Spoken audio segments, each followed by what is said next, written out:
Hi అండి అందరికీ మంచి మసాలా ఫ్లేవర్తో ఆమ్లా క్యాండీస్ ఎలా చేసుకోవాలో చూపిస్తాను రండి.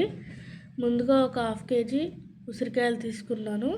ఇక్కడ నేను పెద్ద ఉసిరికాయలు తీసుకుంటున్నాను, మీరు కావాలంటే చిన్నవైనా తీసుకోవచ్చు. మనం మార్కెట్ల నుంచి ఎంత మంచిగా తీసుకొచ్చినా కానీ వచ్చేవరకు కొంచెం దెబ్బలు తగిలినట్టు అయితే ఉంటాయి.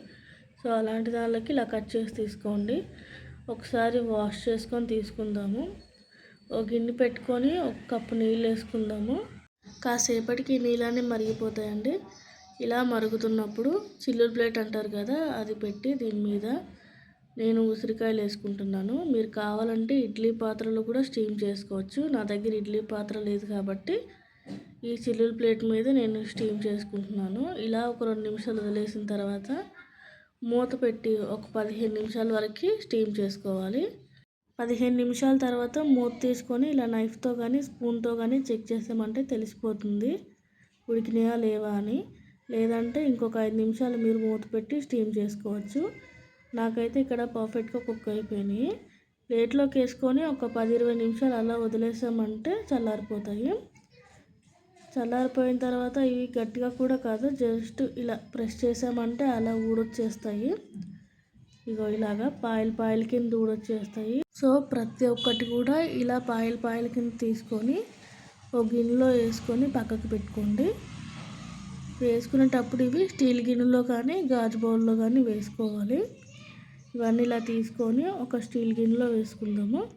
ఇందులోకి ఇప్పుడు ఒక స్పూన్ చాట్ మసాలా, దీంతో మసాలా ఫ్లేవర్ చాలా బాగుంటుంది. అలాగే ఒక స్పూను బ్లాక్ సాల్ట్, మీ దగ్గర లేకపోతే నార్మల్ సాల్ట్ అయినా యూస్ చేసుకోవచ్చు.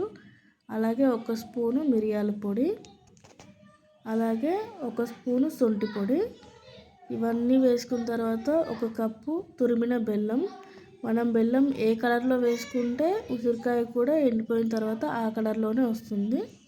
సో నేను ఇక్కడ నార్మల్ బెల్లమే వాడుకుంటున్నాను. మీరు కావాలంటే పటిక బెల్లం అంటారు కదా, బ్లాక్ కలర్లో ఉంటుంది, అది కూడా వాడుకోవచ్చు. నేను ఇక్కడైతే నార్మల్ బెల్లమే వాడుకుంటున్నాను.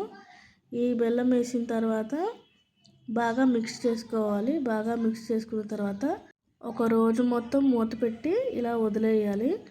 నెక్స్ట్ డేకి మూత తీస్తే చూసారు కదా, ఉసిరికాయ కూడా కలర్ మారింది. కనిపిస్తుందా ఎంత చక్కగా మసాలా పట్టేసిందో దీనికి. ఇలా చేసిన తర్వాత ఒక ప్లేట్లోకి ఇలా కొద్దిగా గ్యాప్ ఇచ్చుకుంటూ మొత్తం ప్లేట్ మొత్తం ఇలా వేసుకోవాలి. నాకైతే ఇక్కడ 2 ప్లేట్లు పట్టింది హాఫ్ కేజీ ఉసిరికాయలకి. మీరు ఇంకా ఎక్కువ క్వాంటిటీలో చేసుకుంటే దీనికి బదులు సంచి మీద వేసుకోండి. అంటే వడియాలు ఎండబెట్టినట్టు ఒక సంచి మీద కానీ పెద్ద పేపర్ మీద కానీ వేసుకొని ఎండబెట్టుకోండి. నాకు ఇది ఎండలో ఎండడానికి ఇంచుమించు 2 డేస్ పట్టింది నాకు. ఇంకా నార్మల్గా ఇంట్లో పెడితే మాత్రం ఖచ్చితంగా 4 to 5 డేస్ పడుతుంది. సో ఎండలో పెట్టుకోండి, తొందరగా ఆరిపోతాయి ఇవి. ఇలాగా అన్నీ పెట్టేసుకున్న తర్వాత ఇవి తీసుకెళ్ళి ఎండలో పెడతాను, చూపిస్తాను ఆగండి మీకు. ఇవన్నీ కూడా అన్నిటికి కూడా కొంచెం గ్యాప్ ఉండాలి. మీకు తక్కువ క్వాంటిటీలో చేసుకొని వీలైతే పేపర్ ఉంటే ప్లేట్ మీద పేపర్ వేసుకొని పేపర్ మీద పెట్టుకోండి. నా దగ్గర పేపర్ లేక ఇలా నార్మల్గా పెట్టేశాను. ఇలా ఎండలో ఒక 2 డేస్ ఎండబెట్టిన తర్వాత చూసారు కదా, ఇంకా కొంచెం జిగురుగానే ఉన్నాయి. ఇవి 2 రోజులు ఎండలో ఎండబెట్టాను కదా, ఇలా విరిస్తే కొంచెం లోపల సాఫ్ట్నెస్ అనేది తెలియాలి. అప్పుడే ఇది మనకి పర్ఫెక్ట్గా వచ్చినట్టు. మిక్సీ గిన్నెలోకి 2 స్పూన్లు షుగర్ వేసుకొని బాగా మిక్సీ పట్టి తీసుకొద్దాము. ఇప్పుడు ఉసిరికాయల్లోకి షుగర్ పౌడర్ వేసుకుందాము. ఈ షుగర్ పౌడర్ వేసుకొని బాగా కలిపేసుకున్న తర్వాత ఇందులోకి కొద్దిగా చాట్ మసాలా, అలాగే కొద్దిగా మిరియాల పొడి కూడా వేసుకొని బాగా కలిపేసుకున్నామంటే ఆమ్లా క్యాండీస్ రెడీ అయిపోతాయండి. చూసారు కదా ఎంత ఈజీగా చేసుకున్నామో. మీ సైడ్ ఆమ్లా క్యాండీస్ ఎలా చేస్తారో కామెంట్ చేయండి. మన వీడియో కనుక నచ్చితే ఒక లైక్, సబ్స్క్రైబ్ చేసుకోండి. టేస్ట్ అయితే చాలా బాగా కుదిరిందండి. Thank you for watching.